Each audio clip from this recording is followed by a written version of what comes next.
everyone, and welcome to a super lo-fi edition of Q and Erik Live. Why does it look like this, and why is it going to be one long take? Well, that's because I'm on the road. I'm in San Francisco in a beautiful hotel room, and my laptop has totally died. So I'm shooting this on my iPhone. I'm going to upload it directly to YouTube. It's going to have mess-ups and all that good stuff, so I apologize for that. But I wanted to answer one of your filmmaking questions. That's what Q and Erik is all about, and hey, we got to roll with the punches. So on to this week's question, which comes from the comments of last week's episode. I'm sorry I don't actually have the name because that was on the computer, but a lot of people were asking about lenses for their DSLR camera, like a T2i or a 7D, that are cheap and give that filmic look. Now, I'm going to talk about some that I would maybe recommend buying that are cheap and give that look, but also quickly run down of what I think, what features of these lenses what are important and give you that filmmaking look. And it's really two. One is depth of field, of course, something being your subject, your person being sharply in focus, and the background being all blurry and beautiful, unlike this cell phone video I'm shooting now. So that's one. A lot of lenses will give you that. And two is basically lighting. And that's what's great about DSLR cameras, or good lenses rather, is that you can crank the f-stop down low, open up that iris, and you don't need to have a real big expensive light kit, which me and all of you guys have. You can get away with a lot less, a lot cheaper light setup if your camera can operate in lower light, which is something that normally video cameras, they don't do that well. So, depth of field, being able to operate in low light, and both those things are dependent on your f-stop. The bottom of your camera, you got that little thing, it's f, and 2.8, 3.5, 4.6, and there's a ton of math and theory behind all that, but I'm going to give you the cheat sheet.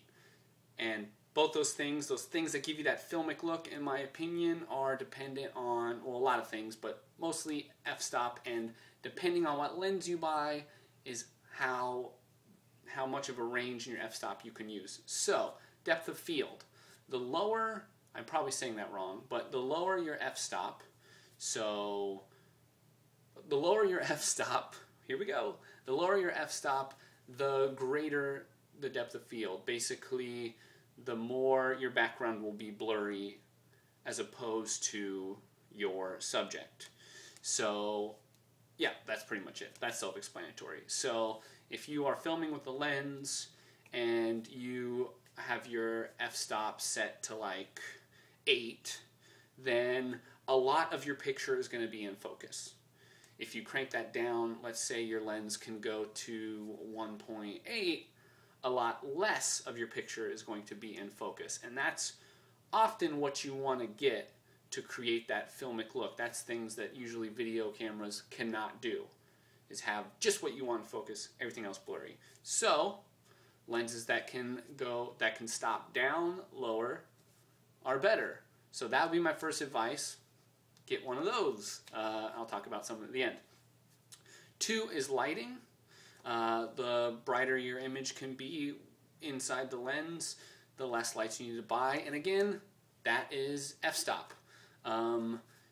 If you are set to f8, your picture is going to be probably dark unless you're outside or you have a ton of lights.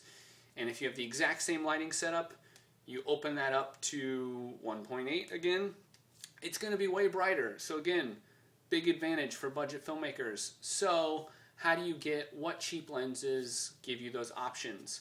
The stock kit lens on most DSLRs only go down to f3.5, which in my opinion just ain't low enough. It's not flexible. I'll get on a set in a situation and I either need to go down lower or I need to put in more lights. Sometimes you don't have lights.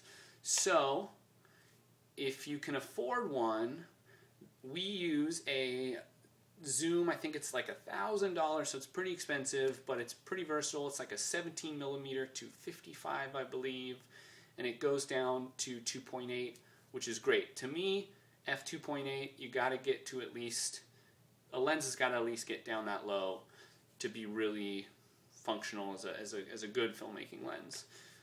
You don't got an extra $1,000 to spend. You can go and get one of my favorites, the Canon 50mm prime lens. I believe it is a 1.8. An f1.8 is the lowest it will go. Great lens. It's plastic. It feels like it's going to fall apart, but it won't. It's got some good glass. You're going to get a great image. A lot of the BFX Indie Mogul stuff was shot on that same lens, 50mm. You can get that for $100, a little over $100. I think you can also get like an 85mm prime, one of their cheaper plastic lenses, for around the same. So I would look at getting one of those. If you want to get the most filmic look for your buck, filmic bang for your buck, I would get a cheap prime lens. But you're going to need probably a stabilizer. But hey, we talked about that in the last week's Q and Erik, so check those out. And I think that's it. Again, we want to make this shorter, although since I can't edit it, it'll probably end up being longer. So I'm going to wrap it up right then. But next week, very special announcement. I'm going to be shooting next week's Q and Erik from the original backyard, the original Backyard Effects backyard, where really this Indie Mogul it all started. So if you have any questions that pertain to the origins of Indie Mogul, or back when we were in California, where I am right now, I'm in San Francisco, leave them in the comments and I will answer those. I'm going to be shooting it in a few days. And always ask normal filmmaking questions as well. And last but not least, little update. First episode last week, I threw out a subscriber challenge. Our goal is to get 10,000 subscribers in the first month, which I think is like March 4th. So we got like 3 weeks, and we're already, it's so friggin' awesome. We're already at 2,000 subscribers for the Q and Erik YouTube channel. But if we can get to 10,000 or more by our month goal, I'm going to give away something awesome to one of you guys, one of the Q and Erik YouTube subscribers. I don't know what it is yet. It's going to be something one of a kind, like a piece of the wheel or one of the props I built on BFX. It's going to be awesome. I'm going to give it away to one of you guys. So you got to subscribe. Get your friends to subscribe. We've only got 3 more weeks, but we're doing really good. And I think that's it. So coming to you from a last generation iPhone in a hotel room, it's Q and Erik. And we will see you next week. And it won't look like this. It'll look a lot better. Bye, guys. And now I hit stop.